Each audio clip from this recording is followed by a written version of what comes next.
بسم اللہ الرحمن الرحیم۔ ناظرین، میں ہوں نعیم صدیقی۔ ناظرین، آج 6 اگست، کل 5 اگست تھا اور پورا 365 دن بھارت کے کشمیر کے اوپر غاصبانہ قبضے کے ہو چکے تھے۔ کل پاکستان میں بہت ریلیز نکلیں، پرائم منسٹر نے بھی شرکت کی، مزاحمتی دیوار کا سنگ بنیاد رکھا گیا۔ اس کے علاوہ وہاں کی جا کے جو آزاد کشمیر کی پارلیمنٹ ہے وہاں پہ پرائم منسٹر نے خطاب بھی کیا۔ یورپ میں، امریکہ میں ٹائم سکوئر پہ، فرانس میں ایفل ٹاور پہ، انگلینڈ میں ہائیڈ پارک میں، اور دنیا کی جہاں جہاں پاکستانی بستے ہیں، کشمیری بستے ہیں، وہاں پہ انڈیا کے خلاف جو مزاحمتی اور مذمت کی قراردادیں پیش کی گئیں، جلسے کیے گئے، جلوس نکالے گئے، ریلیاں نکالی گئیں، بہت کچھ ہوا۔ سوچنے کی بات یہ ہے کہ 5 فروری بھی آتا ہے، کیا 5 اگست آیا کرے گا؟ پاکستانی حکومت کا اس کے اوپر آئندہ فیوچر میں کیا سٹانس ہوگا؟ کیا ہم صرف جلسے جلوس کرتے رہیں گے، یا کل جیسے آزاد کشمیر کے جو پرائم منسٹر ہیں انہوں نے کہا کہ کشمیری اب پاکستان سے عملی اقدامات کا مطالبہ کرتے ہیں، تو وہ عملی اقدامات کیا ہونے چاہیے؟ سب سے پہلی بات تو یہ ہے کہ دیکھنا یہ ہے کہ کشمیر کا ایشو ہے کیا۔ یہ دنیا کا وہ پہلا ڈسپیوٹڈ ایریا ہے جو 3 نیوکلیئر پاورز کے درمیان میں ہے۔ It is surrounded with 3 nuclear powers. پھر 1952 میں انڈیا خود قرارداد لے کے یونائٹڈ نیشنز گیا کہ ہم ان کو سیلف ڈٹرمنیشن کا رائٹ دیتے ہیں، لیکن بعد میں وہ مکر گیا، انہوں نے اس کے اوپر عمل نہیں کیا۔ تیسری بات یہ ہے کہ جو مودی سرکار ہے انہوں نے خود کو اتنا ملٹرائز کر لیا ہے، اتنا اسلحہ اکٹھا کر لیا ہے کہ کیا انہوں نے پوری دنیا کے ساتھ جنگ کرنی ہے؟ کیا پوری دنیا اس کی مذمت نہیں کرتی؟ کیا یہ موقع نہیں ہے کہ پوری دنیا جو کنڈیم کرے اس کی ملٹرائزیشن کو اور پھر اس کے غاصبانہ قبضے کو؟ دنیا کی 2 اسٹیٹس اس وقت اتنی تکلیف میں ہیں، جس میں ایک کشمیر ہے اور ایک فلسطین ہے۔ اسرائیل نے وہاں ان کا وہی حال کیا ہوا ہے جو انڈیا نے کشمیر میں مسلمانوں کا کیا ہوا ہے۔ پچھلے 1 سال میں 250 سے زیادہ لوگ جو ہیں وہ شہید ہو چکے ہیں، وہ ہزاروں لوگ گرفتار ہو چکے ہیں۔ اس کے باوجود کہ پاکستان سفارتی سطح پر بھی اس معاملے کو بہت اجاگر کیا، اقوام متحدہ میں جا کے تقریریں کی، پاکستان اب پھر پہلے بھی اقوام متحدہ میں گیا، اگلے مہینے دوبارہ پھر ہم وہاں جا رہے ہیں اس ایشو کو لے کے، لیکن سوال پیدا یہ ہوتا ہے کہ ہم اس ایشو کو حل کیسے کریں گے؟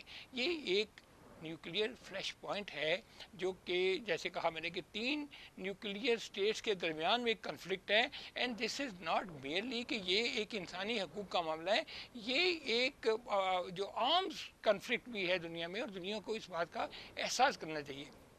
آج ہم کشمیر کے موضوع کے اوپر دوسرا پروگرام کر رہے ہیں، اس میں ہم یہ ڈسکس کریں گے کہ دنیا کی پوری جو آبادی ہے، خاص طور پہ ویسٹرن اور امریکہ، اور اس کے بعد ہمارے اسلامی ممالک اور جو مسلمان لوگ، وہ اس کو کس نظر سے دیکھتے ہیں، اور پاکستان کی جو ان کے ساتھ دوستی ہے، پاکستان کی جو ان کے ساتھ تعلقات ہے، اس میں وہ کشمیر کو پاکستان کے معاملے میں کیوں زیادہ امپورٹنس نہیں دیتے، اس کے کہ وہ اپنے اکنامک جو ان کے کنسرنز ہیں، اکنامک جو مفادات ہیں، ان کو پریفر کرتے ہوئے انڈیا کا ساتھ زیادہ دیتے ہیں۔ تو آج ہمارے ساتھ اسٹوڈیو میں عبداللہ گل صاحب موجود ہیں، جو کہ کشمیر کے امور کے اوپر انتہائی گہری نظر رکھتے ہیں اور ان کا بڑا اس پہ مطالعہ ہے، اور ان کے ساتھ جناب ضمیر احوان صاحب ہیں جو کہ سی پیک کے ایکسپرٹ ہیں اور چائنا کے اوپر بہت ان کا نالج ہے، اور ان کو پتہ ہے سارا کہ اس معاملے کو جو اکنامک امپیکٹ ہے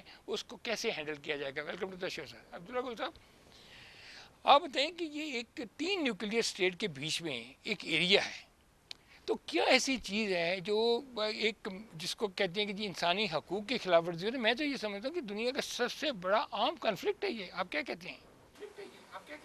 بسم اللہ الرحمن الرحیم۔ بہت شکریہ نعیم صاحب، اور آپ کا شروع بیانیہ ہی بہت مزے کا ہے۔ بنیادی طور پہ 4 نیوکلیئر پاورز ہیں، کیونکہ اگر آپ واخان کوریڈور جو کہ 99.1 کلومیٹرز ہے، اس سے اگر آپ اس طرف جائیں تو رشیا آ جاتا ہے، تو یہ دنیا کی 4 نیوکلیئر پاورز ہیں۔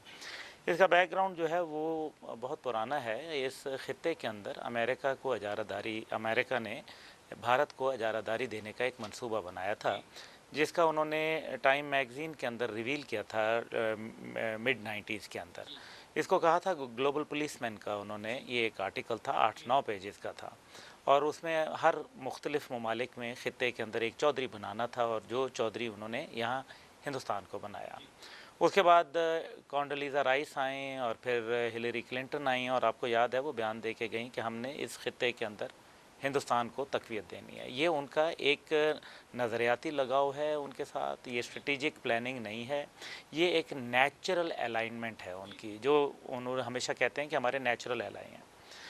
اب کشمیر کا آپ نے بہت اچھا ایک درمیان میں جملہ بولا کہ کشمیر کا مسئلہ ہے کیا۔ دیکھیں، کشمیر کا جو بنیادی مسئلہ ہے، بہت سارے لوگ اس کو سمجھتے ہیں کہ یہ شاید علاقائی ہے، یا یہ شاید زبان کے حوالے سے ہے، یا قوم کے حوالے سے، مذہب کے حوالے سے۔ نو، کشمیر کا جیوگرافک ایک بانڈنگ ہے پاکستان سے، اور پاکستان کی تحریک جو تھی وہ دو جگہ سے شروع ہوئی تھی، ایک بنگال سے شروع ہوئی تھی، اور ایک تحریک جو ہے وہ آزاد کشمیر، یہ کشمیر سے شروع ہوئی تھی، اور یہ سٹرگل ان کی تھی جس کی محبت کے نتیجے میں پاکستان کی پیدائش ہوئی تھی۔ اب مسئلہ یہ ہے کہ 19 جولائی کو الحاق پاکستان کرنے والا کشمیر، جب ہندوستان تو فوجیں اتارتا ہے اس میں، اور اکتوبر کے اندر جا کے، تو تب تک وہ کس کا حصہ تھا؟ اس لیے یہ جو نعرہ ہے کشمیر بنے گا پاکستان، میں اس سے اختلاف رائے رکھتا ہوں، کیونکہ یہ کشمیر بنے گا پاکستان نہیں، کشمیر تو ہے پاکستان۔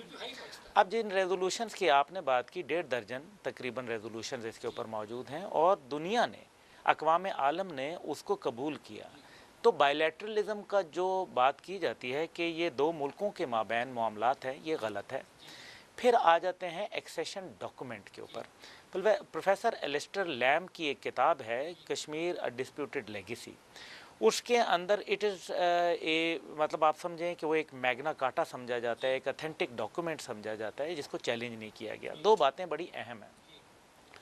پہلی بات ہے کہ وہ ایکسیشن ڈاکومنٹ آج تک یونائٹڈ نیشن میں نہیں پیش کیا گیا۔ اس کی وجہ یہ ہے کہ یونائٹڈ نیشن میں کوئی بھی ڈاکومنٹ جب پیش ہوتا ہے تو اس کی فورینزک ہونا ضروری ہے، جبکہ فورینزک میں پتہ چل جائے گا کہ یہ جینوئن ہے ہی نہیں، اس پہ تو راجہ کے دستخط نہیں ہے۔ راجہ جو تھے وہ بھاگ کے، جب ان کو پتہ چلا کہ ولو بھائی جو ہے وہ ان کو لے آ رہے ہیں، تو وہ بھاگ گئے، سری نگر سے جموں چلے گئے، لیکن یہ پیچھے چلے گئے۔ باہر نکلے کافی دیر میٹنگ کے بعد تو اکیلے نکلے ولو بھائی، اور انہوں نے ایک کاغذ ایسے ہوا میں لہرایا کہ راجہ نے سائن کر دیے۔ اب وہ کہیں بھی اس کی، اور اس کے بعد راجہ کی آپ کو پتہ ہے کہ وہ پوتا جو ہے اور وہ جو نواسی ہے وہ اس کو انکار کرتے ہیں، وہ کہتے ہیں ایسا کچھ نہیں ہوا تھا۔ تو پہلی بات تو یہی غلط ہو جاتی ہے کہ ہندوستان کا جو بنیادی اس کے اوپر کلیم ہے وہ غلط ہو جاتا ہے۔ اس لیے کشمیر کا جو مسئلہ ہے وہ پاکستان کل بھی تھا۔ اچھی بات کی آپ نے کہ کشمیر جو ہے وہ بنے گا پاکستان نہیں ہے، کشمیر ہے ہی پاکستان، کشمیر ہے ہی پاکستان۔ اور نعیم صاحب، میں معذرت آپ کی بات کو، کیونکہ ہمارے ساتھ ادر پینل بھی ہے ہمارے ساتھ دوسرے، دیکھیں بہت اہم بات یہ ہے کہ میری اس بات کو، کیونکہ میں I am an advocate of this slogan for quite some time now, کہ کشمیر بنے گا پاکستان نہیں، کشمیر ہے پاکستان۔ اس پہ ہماری ریلیاں نکالی ہیں، اور کل بھی ہماری ریلیاں تقریباً 1.5-2 درجن ہماری ریلیاں اسی پہ نکلی گئی ہیں۔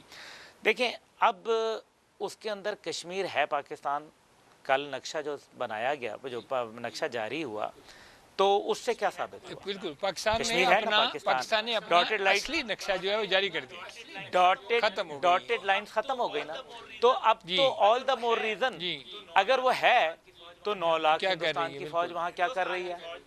ہندوستان کی فوج پاکستان میں کیا کر رہی ہے؟ اس کا جواب جو ہے میرے خیال میں یہ ہم ڈسکشن کے بعد میں بات کریں۔ China Pakistan undoubtedly very strong ties, لیکن cup of tea is a cup of tea والی بات ہے، ٹھیک ہے، ہمارے ان کے ساتھ جو معاشی مفادات بھی بہت وابستہ ہیں، لیکن اس کے لیے ہمیں بھی محنت کرنی پڑتی ہے، ان کو بھی محنت کرنی پڑتی ہے۔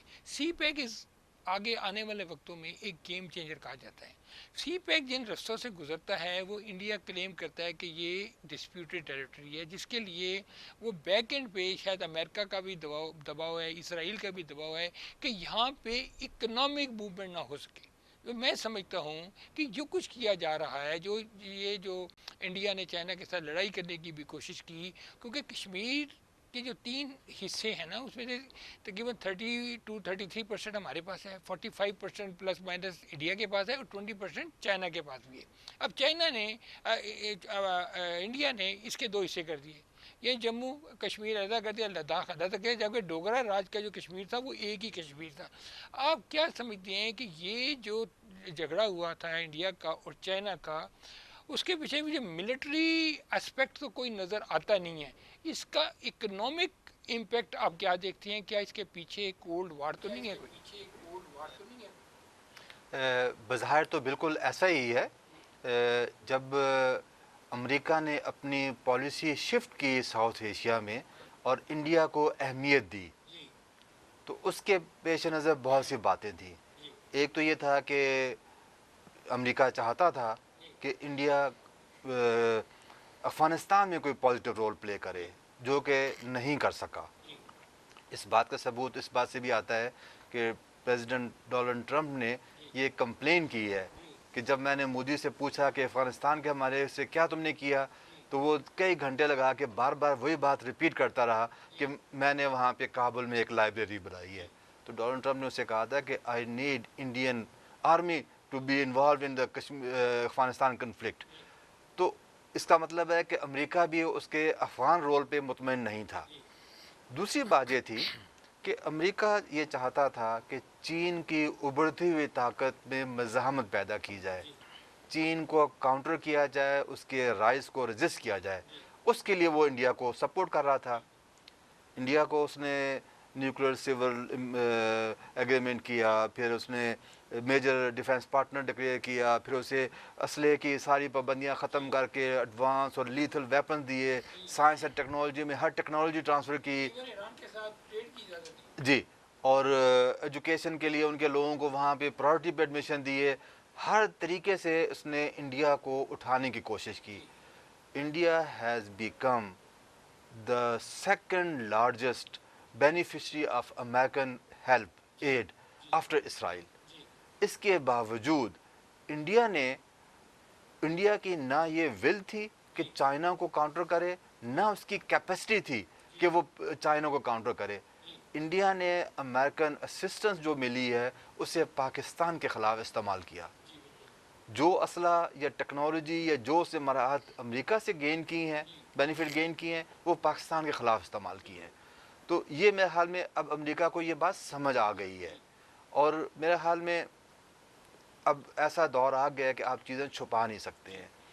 بہرحال یہ ہے کہ اکنامک ایکٹیویٹیز کے حوالے سے ظاہری بات ہے پاکستان اور چائنا ایک پیج پہ ہیں.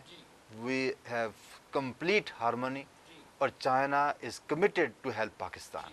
As long as we are sincere, China will not take U turn. اور ہندوستان کے ساتھ چین کی پہلے یہ خواہش ضرور تھی کہ اگر ہندوستان کے ساتھ ان کی دوستی اگر نہیں بھی ہو سکتی تو دشمنی نہ ہو. چین نے اپنی طرف سے، اصل میں چین کی اپنی ایک پالیسی ہے. چین ابھی تک یہ چاہ رہا ہے کہ امریکہ سے اگر دوستی نہیں بھی ہوتی تو ٹینشن نہیں ہونی چاہیے، دشمنی نہیں ہونی چاہیے. چائنا جو ہے وہ بیسیکلی یہ چاہتا ہے کہ اس کو اکنامک فرنٹ کے اوپر زیادہ زور دیں. چائنا نے پچھلے 50 سال میں کسی سے جنگ تو کی نہیں اس لحاظ سے کہ جس کا کہا جائے کہ کوئی جنگ میں، تو انہوں نے ساری اپنی جو توجہ ہے وہ اکنامک ڈیولپمنٹ کی طرف دی. اب پاکستان کی situation by virtue of this geographical condition and geopolitical location of Pakistan Afghanistan کے ساتھ انوالو، اور افغانستان کی سیاست کو آپ سے زیادہ شاید کوئی کم ہی جانتا ہوگا کیونکہ آپ تو ان کے بالکل چشمدید گواہ ہیں کہ وہاں کیا ہوا. پاکستان کی فوج بھی ہمیشہ انگیج رہی اپنے ویسٹرن بارڈر پہ بھی، اور ایسٹرن بارڈر پہ بھی پاکستان جو ہے ہمیشہ اس خطرے کا دوچار رہا انڈیا کے ساتھ. جتنی پاکستان کی ملٹری نے محنت کی اور جتنی پاکستان کی ملٹری کی کیپیبلٹیز ڈیولپ ہوئی، کہتے ہیں نا جتنی پریکٹس کریں گے اتنی ہی آپ کی کیپیبلٹی بڑھیں گی. تو ہم تو پچھلے 40 سال سے وار میں، تو our army is every time ready to war with any enemy. آپ کیا سمجھتے ہیں کہ انڈیا کو اس بات کا پتہ نہیں ہے، وہ چپ ہے، کیوں وہ اس قسم کی حرکتیں کرتا ہے؟ دیکھیں، ایسا نہیں ہے کہ انڈیا کو پتہ نہیں ہے، انڈیا کو معلوم ہے، لیکن جو ویکنس ہوتی ہے وہ کبھی بھی ہتھیاروں میں نہیں ہوا کرتی. It is in your will. اور وہ ویکنس انہوں نے دیکھی ہے کہیں نہ کہیں پاکستان کی جو آپ کہہ سکتے ہیں پولیٹیکل لیڈرشپ کے اندر یہ ویکنس انہوں نے کہیں بھانپ لی ہے، جس کی وجہ سے وہ ایکسٹرا آرڈنری جو سٹیپس ہیں وہ لینے کے اندر کامیاب ہوئے ہیں ابھی تک، ایگریسو۔ دیکھیں نا، جو ہندوستان کا اگر آپ ٹیکنیکلی دیکھیں تو کیا ان کو معلوم نہیں ہے کہ وہ کشمیر میں یہ جنگ جیت نہیں سکتے؟ کبھی بھی نہیں ہو سکتا، نہیں، بالکل کلیئر، کرسٹل کلیئر معلوم، اور ان کے تھنک ٹینکس، ان کے بڑے بڑے صحافی، بڑے بڑے مدبر لوگ ان کے بات کر چکے ہیں کہ there has to be a dialogue with Pakistan and Pakistan military, وہ یہ دونوں باتیں بات کرتے ہیں۔ اب چائنا کا جو اس کے اندر سٹانس ہے، دیکھیں چائنا رائز پیسفلی کا ان کا سلوگن ہے، پچھلے 50 سال کو چھوڑ دیں، آپ مجھے بتائیں کہ گریٹ وال کیوں بنائی گئی تھی؟ گریٹ وال بچنے کے لیے بنائی گئی تھی نا، لڑنے کے لیے تو ایگریشن کے لیے تو نہیں گیا۔ بات کرتے ہیں جی، السلام علیکم۔ اچھا، تو آپ فرما رہے تھے، لائن ڈراپ ہو گئی جی، تو میں گزارش یہ کر رہا تھا کہ چائنا کا تو ایک اپنا کردار ہے، لیکن جہاں تک ابھی یہ بات ہم نے یہاں کی ہے ڈسکس، چائنا کے پاس لیکن آلٹرنیٹس موجود ہیں۔ اگر وہ اوپر کاشغر سے، جہاں انہوں نے پورا، آپ تو گئے ہیں اور آپ نے دیکھا بھی ہے سارا، میں بھی دیکھ کے آیا ہوں، تو وہ کاشغر کے اندر آلٹرنیٹ روٹس ہیں، گو کہ وہ فیزیبل نہیں ہیں، وہ وائبل اس انداز میں نہیں ہے۔ لیکن اگر یہ خطہ دیکھیں نا، دشمن نے بڑا غور سے سوچا کہ افغانستان کے بعد نیکسٹ بیٹل گراؤنڈ جو ہے وہ کہیں اگر ہم کشمیر کو بنا لیں اور یو این کی فورسز وہاں لینڈ کروا دیں، اس کو ایک اٹانومس ریجن دے دیں۔ ابھی یہ بات بڑی خوبصورت یہاں کی انہوں نے کہ لداخ اور جموں، اب یہ دیکھیں کہ ہماری کشمیر ہائی وے نام کر دیا گیا۔ میں اس بات کو ختم کر لوں تو یہ بہت امپورٹنٹ ہے، نام کشمیر ہائی وے کیا گیا کیونکہ ہماری جو سری نگر کے اندر کانسنٹریشن مسلمانوں کی زیادہ ہے، لیکن کیا لداخ میں پہلے نہیں تھی مسلمانوں کی کانسنٹریشن؟ تو یہ جو ڈیموگرافک چینجز لا کے کام کر رہے ہیں یہ اصل میں، اور یہ جو پاکستان کا نیا نقشہ جاری ہوا ہے، پہلے گول ہوتا تھا پورا، اور ابھی جو ہے وہ صرف اس کے اوپر لکھا گیا ہے کہ subject to the relevant resolutions of United Nations, جبکہ اس سے پہلے صرف ڈسپیوٹڈ ٹیریٹری لکھا ہوتا تھا۔ تو یہ بڑی ایک ٹریچرس ہے۔ اچھا سر، آپ یہ بتائیں کہ یہ جو اس وقت جو کنفلکٹ اس حد تک چلا گیا ہے اور انڈیا نے اپنے باقی بھی جو ہمسائے ہیں ان کے ساتھ بھی کنفلکٹ ڈیولپ کر رہا ہے، کیا وہ ایجیٹیٹڈ ہے یا اگریسو ہے؟ کیونکہ مجھے اب یہ لفظ اس لیے یہاں یوز کرنا پڑ رہا ہے کہ غلطیوں میں جب وہ غلطیاں کرتے جائیں گے تو نروس بھی ہوتے جاتے ہیں۔ آپ سمجھتے نہیں ہیں کہ مودی کے اوپر اب بہت پریشر ہے اس چیز کا؟ Neither they are agitated nor they are aggressive. They are frustrated. اور وہ فرسٹریشن اس وجہ سے ہے کہ جو رائزنگ انڈیا، شائننگ انڈیا کا نعرہ وہ لے کے آیا تھا، جس کے اندر اس نے 100 بلین لگوا لیے کارپوریٹ انڈیا کے، اس کو تو وہ کارپوریٹ انڈیا کو تو بیڑا غرق ہو گیا، اکانومی ان کی ڈاؤن ہو گئی، ریجنلی وہ آئسولیشن کا شکار ہوا، نیپال سے، بھوٹان سے، سری لنکا سے، پاکستان سے، چائنا سے، بنگلہ دیش سے، ریجنلی آئسولیٹڈ ہے۔ لیکن کیا انٹرنیشنلی آئسولیٹڈ ہے؟ یہ ابھی سوال ہے ہمارے سامنے، اور یہ جو اس نے ایگریشن کیا خاص طور پہ چین کے ساتھ، یہ صرف اور صرف امریکہ کی تھپکی پہ کیا۔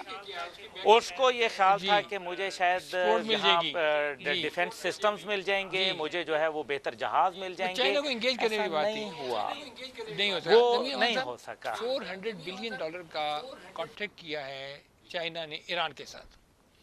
پہلے ایران کا انڈیا کے ساتھ بہت کانٹیکٹ ہے، جو باہر کا بھی تھا کہ وہاں پہ کوئی وہ پورٹ بنائیں گے، لیکن اب یہ ساری کی ساری سچویشن آل ٹوگیدر چینج ہو گئی ہے۔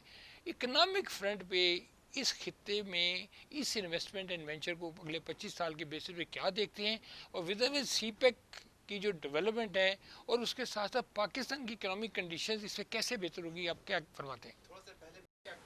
تھوڑا سا پہلے میں اس پہ ذرا روشن ڈالنا چاہوں گا کہ ایران کے اور انڈیا کے جو تعلقات تھے اس میں انڈیا کا کیا انسینٹو تھا؟ انڈیا کی خواہش یہ تھی کہ وہ چابہار میں انویسٹمنٹ پورٹ بنائے گا اور اس کے بہانے وہاں بیٹھ کے پاکستان کے خلاف گلبشن یادیب جیسے لوگوں کو وہاں پالتا ہے۔ جی، دوسرا یہ تھا کہ انڈیا نے وہاں پہ ریلوے اور روڈ نیٹ ورک کے ٹھیکے لیے، پروجیکٹس لیے، جس سے طول و عرض کے ایران میں نا انڈین نیشنل بیٹھے ہوئے تھے، ان کا اصل مقصد یہ تھا کہ اگر ایران پہ امریکہ حملہ کرتا ہے تو گراؤنڈ انٹیلیجنس وہ پرووائڈ کرتے ہیں. تو یہ سارے اس کے خواب چکنا چور ہو گئے. اسے ایسا دھکا لگا کہ ایران سے وہ نکل گیا, افغانستان سے نکل گیا. بیسیکلی جو انڈیا کی جو سازش تھی نا وہ یہ تھی کہ ایک طرف تو انڈیا ہمارے لائن آف کنٹرول پہ پریشر ڈالے گا, دوسری طرف ہمیں انگیج کرے گا افغانستان کے بارڈر پہ, تیسری طرف ایران کے بارڈر پہ ہمیں انگیج کرے گا. چاروں طرف سے گھیرنے کا تھا. وہ سارے اس کے خواب چکنا چور ہو گئے. اب میں آتا ہوں اس کے اکنامک بینیفٹ کے. ایران ایک ایسی قوم ہے جو سروائیو کرتی ہے اور اس نے ریزیلینٹ نیشن ہے, اور ان کی کیپیبلٹی بھی ہے, پوٹینشیل بھی ہے, اس کے پاس نیچرل ریسورسز بھی ہیں, اور وہ لوگ محنتی بھی ہیں اور ذہین بھی ہیں, اور ایک قوم بھی ہیں. انہیں ایک تھوڑا سا ایک قوم بھی ہے, ایک قوم ہمیشہ سے تھے, ہمیشہ سے تھے. Even before the advent of Islam they were a nation. They were a nation. Iran کو ایک پلیٹ فارم کی ضرورت تھی اور تھوڑی ہارڈ کیش کی ضرورت تھی جو چین نے پورے کر دی ہے, اور چین اور ایران مل کے اس 400 بلین کو اچھے طریقے سے یوٹیلائز کریں گے. چونکہ پاکستان درمیان میں بیٹھا ہوا ہے تو ڈیفینیٹلی یہ جو راستہ ہے وہ یہی استعمال ہوگا. اس کا ڈائریکٹ امپیکٹ پاکستان میں پڑے گا. انفیکٹ یہ سی پیک کی ایکسٹینشن سمجھ لے, اگر اس کا نام کچھ بھی ہو جائے لیکن Pakistan will be the end beneficiary. Break کا کہا جا رہا ہے, بریک کے بعد دوبارہ آتے ہیں تو پھر اسی پہ گفتگو کریں. ناظرین یہاں ایک چھوٹا سا بریک دیتے ہیں, بریک کے بعد آئیں گے تو اسی موضوع پہ گفتگو کو جاری رکھیں گے. Please stay with us.